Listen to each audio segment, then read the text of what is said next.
Prabhas last movie కల్కి 2024 June లో release అయింది. డార్లింగ్ కనిపించి 15 నెలలు దాటింది. ఈ ఏడాది థియేటర్స్ లోకి వచ్చే సిచ్యువేషన్ లేదు.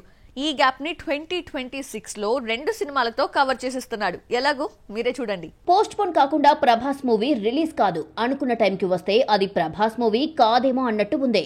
6/100 2025లో రావాల్సిన రాజా సాబ్ 2026 సంక్రాంతికి వెళ్లిపోయింది. దీంతో డార్లింగ్ కెరియర్ లో 2025 ఖాళీగా ఉండిపోయింది. 2026లో ప్రభాస్ 2 సినిమాలతో వస్తున్నాడు. రాజా సాబ్ జనవరి 9న థియేటర్లోకి వస్తుంటే ఆగస్టులో ఫౌజీ రిలీజ్ అవుతోంది. హను రాఘవపుడి దర్శకత్వంలో మైత్రి మూవీ మేకర్స్ సమర్పణలో ఫౌజీ రూపొందుతోంది. ఇదే బ్యానర్ లో రూపొందిన డూడ్ 17న రిలీజ్ అవుతోంది. సినిమా ప్రమోషన్ లో నిర్మాత రవి ఫౌజీ గురించి మాట్లాడుతూ ఆగస్టులో రిలీజ్ అవుతుందన్నారు. ఫౌజీ రిలీజ్ ఎప్పుడో నిర్మాత చెబితే దర్శకుడు హను రాఘవపుడి మరో అప్డేట్ ఇచ్చాడు. ఈ నెలలో సినిమా టైటిల్ ప్రకటిస్తామని, అది ఫౌజీనా కాదా అన్నది అప్పుడే తెలుస్తుందని డూడ్ ఈవెంట్ లో పేర్కొన్నాడు. సినిమా బాగున్నా బాగోకపోయినా టాక్ తో సంబంధం లేకుండా పెట్టుబడి వస్తే హిట్ కిందే లెక్క. దీపావళికి వస్తున్న సినిమాలు బాక్సాఫీస్ వద్ద బ్రేక్ ఈవెన్ అయ్యి హిట్ అనిపించుకోవాలంటే ఎంత కలెక్ట్ చేయాలి? Watch the story. Tillu image Siddhu జొన్నలగడ్డకు మళ్లీ దక్కాలంటే తెలుసు కథతో హిట్ కొట్టాల్సిందే. టిల్లు స్క్వేర్ 68 కోట్లు కలెక్ట్ చేస్తే ఆ తర్వాత వచ్చిన జాక్ డిజాస్టర్ అయింది.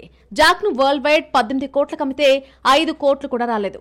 ఇంత డిజాస్టర్ తర్వాత వస్తున్న సినిమా తెలుసు కథను వరల్డ్ వైడ్ 22 కోట్లకు అమ్మారు.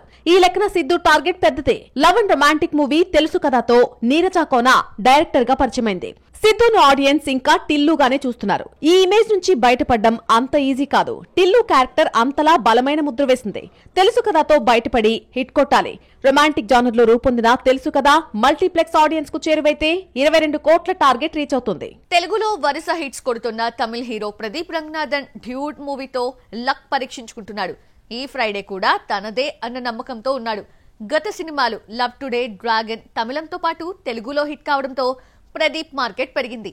మరి ఈ సినిమా తెలుగు రైట్స్ ని ఎంత కమ్మారో చూద్దామా? లవ్ టుడే డ్రాగన్ తో ప్రదీప్ రంగనాథ్ తమిళంలో వరుసగా 2 సార్లు 100 కోట్ల మార్క్ దాటేశాడు. డ్యూడ్ తెలుగులో 10 కోట్లకు బిజినెస్ జరుపుకుంది. ఓవర్సీస్ లో 12 కోట్లు, కన్నడ రెస్ట్ ఆఫ్ ఇండియాలో 6 కోట్లు, ఓవరాల్ గా తెలుగు తమిళంలో కలిపి 59 కోట్లకు అమ్ముడైంది. సక్సెస్ఫుల్ హీరో ప్రదీప్ రంగనాథ్ ముందున్న 59 కోట్లు పెద్ద టార్గెట్ అయినా రొటీన్ లవ్ స్టోరీ కాకుండా డిఫరెంట్ టచ్ తో రావడం ఈ హీరో స్పెషాలిటీ. వెరైటీ కాన్సెప్ట్స్ తోనే హిట్ కొడుతూ ఉంటాడు. యూత్ లో మంచి ఫాలోయింగ్ ఉన్న ప్రదీప్ డ్యూడ్ తో హ్యాట్రిక్ పై కన్నేశాడు. కిరణ్ అబ్బవరం, యుక్తి తరేజా జంటగా నటించిన కేరామ్ బ్రేక్ ఈవెన్ లక్ష్యం తక్కువే అయినా కాంపిటీషన్ ఎక్కువగా ఉండడంతో బాక్స్ ఆఫీస్ వద్ద కష్టపడాల్సి వస్తోంది. కేరామ్ కు యూత్ లో కాస్తో గొప్ప హైప్ ఉన్న లాస్ట్ మూవీ దిల్ రూబాతో పోల్చుకుంటే బిజినెస్ తక్కువే. కిరణ్ అబ్బవరం ఈసారి చిన్న టార్గెట్ తో పెద్ద హిట్ కొట్టాలన్న లక్ష్యంతో 18న థియేటర్స్ లోకి వస్తున్నాడు. కిరణ్ కెరీర్ లో బిగ్గెస్ట్ హిట్ కాను 10 కోట్ల కమ్మితే 20 కోట్లు వచ్చింది. దిల్ రూబాను 10 కోట్ల కమ్మితే ₹1 మాత్రమే తీసుకొచ్చి షాక్ ఇచ్చింది. దీంతో దీపావళికి వస్తున్న కేరామ్ ను 7 కోట్లకే అమ్మి భారీ లాభాలపై కన్నేశారు. యంగ్ హీరోస్ లో నితిన్ కే ఎందుకిలా జరుగుతోంది? సక్సెస్ ట్రాక్ తప్పి చాలా కాలమైంది. మళ్ళీ ఎప్పుడు పట్టాలెక్కుతాడు? వరుసగా డబుల్ హ్యాట్రిక్ ఫ్లాప్స్ దాటేసిన కుర్ర హీరో ఎప్పుడు బౌన్స్ బ్యాక్ అవుతాడు? చేతి దాకా వచ్చిన సినిమాలు ఒక్కొక్కటి చేజారిపోతున్నాయి. హిట్ సంగతి తర్వాత అసలు నెక్స్ట్ మూవీ ఏంటి? యంగ్ హీరోస్ లో ఎక్కువ ఫ్లాప్లు చూసిన రికార్డు నితిన్ పేరు మీదే ఉందా అనిపిస్తోంది.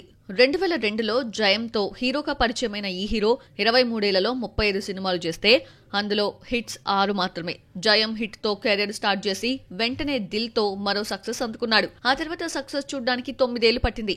ఈలోగా 15 ఫ్లాపులు చూశాడు నితిన్. ఏ హీరో అయినా 4-5 ఫ్లాపులు పడితే ఫేడ్ అవుట్ అయిపోతాడు. కానీ 16 ఫ్లాపులు చూసిన నితిన్ ఇష్క్, గుండెజారి గల్లంతైందే వంటి వరుస హిట్స్ తో నిలదొక్కున్నాడు. ఆ తర్వాత 3 ఫ్లాపులు ఫేస్ చేసి తో మరోసారి హ్యాట్రిక్ ఫ్లాప్ తర్వాత భీష్మతో సక్సెస్ చూశాడు. నితిన్ ప్రెజెంట్ సిచ్యువేషన్ చూస్తుంటే కెరియర్ మొదట్లో వచ్చిన 15 ఫ్లాప్లే గుర్తుకొస్తోంది. భీష్మ హిట్ తర్వాత ఇంతవరకు మరో సక్సెస్ చూడలేదు. ఈలోగా 7 ఫ్లాప్లు వచ్చాయి. Check, Rang they, maestro, Macherla నియోజకవర్గం, ఎక్స్ట్రాడినరీ మ్యాన్, రాబిన్ హుడ్, తమ్ముడు నిరాశపరిచాయి. తమ్ముడు తీసిన దిల్ రాజు, నితిన్, దర్శకుడు వేణు కాంబోలో ఎల్లమ్మ ప్లాన్ చేశాడు. తమ్ముడు దెబ్బకు ఈ ప్రాజెక్ట్ ఆగిపోయింది. నితిన్ కి ఇష్క్ వంటి సూపర్ హిట్ ఇచ్చిన విక్రమ్ కే కుమార్ దర్శకత్వంలో యువి క్రియేషన్స్ ఓ సినిమా ప్లాన్ చేసింది. మరేమైందేమో గానీ ప్రెజెంట్ నితిన్ ప్లేస్ లో విజయ్ దేవరకొండ వచ్చి చేరాడు. అధికారికంగా ప్రకటించకపోయినా శ్రీను వైట్లతో మైత్రి మూవీస్ ఓ సినిమా కమిట్ అయింది. ఇందులో హీరోగా నితిన్ పేరు బయటకొచ్చినా ప్రెజెంట్ శర్వానంద్ పేరు వినిపిస్తోంది. తమ్ముడు ఫ్లాప్ తర్వాత నితిన్ నటించాల్సిన 3 సినిమాలు చేజారాయి. ఫైనల్ గా ఏది సెట్ అవుతుందో చూడాలి మరి. కాంతారా చాప్టర్ 1 వసూళ్లు 500 కోట్లే కాదు 600 కోట్లు కూడా దాటేసింది.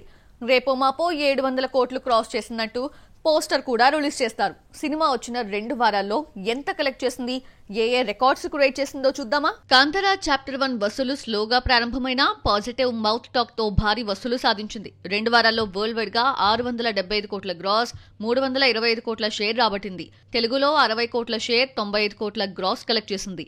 ఒరిజినల్ వర్షన్ కన్నడ కంటే హిందీలో ఎక్కువ రాబట్టడం విశేషం. కర్ణాటకలో 180 కోట్లు, హిందీలో 185 కోట్ల గ్రాస్ వచ్చింది. కాంతారా చాప్టర్ 1 1000 కోట్ల కల తీరేట్టు కనిపించడం లేదు. లాంగ్ రన్ లో 50 నుంచి 75 కోట్లు వచ్చే ఛాన్స్ ఉంది. ఓవరాల్ గా 800 కోట్లకు చేరుతుందని అంచనా. ఈ ఏడాది ఇండియాలో 1000 కోట్ల సినిమా లేదన్న లోటుని కాంతారా చాప్టర్ 1 తీరుస్తుందన్న డ్రీమ్ తీరడం కష్టమే. 1000 కోట్ల మార్క్ దాటాలంటే ఒరిజినల్ లాంగ్వేజ్ లో సూపర్ హిట్ అయితే సరిపోదు. ముఖ్యంగా బాలీవుడ్ ఆడియన్స్ ని ఇంప్రెస్ చేయాలి. కాంతారా చాప్టర్ 1 హిందీలో 155 కోట్ల నెట్ తీసుకొచ్చినా 300 కోట్ల మార్క్ దాటితే 1000 కోట్లు టచ్ చేయడానికి అవకాశం ఉండేది.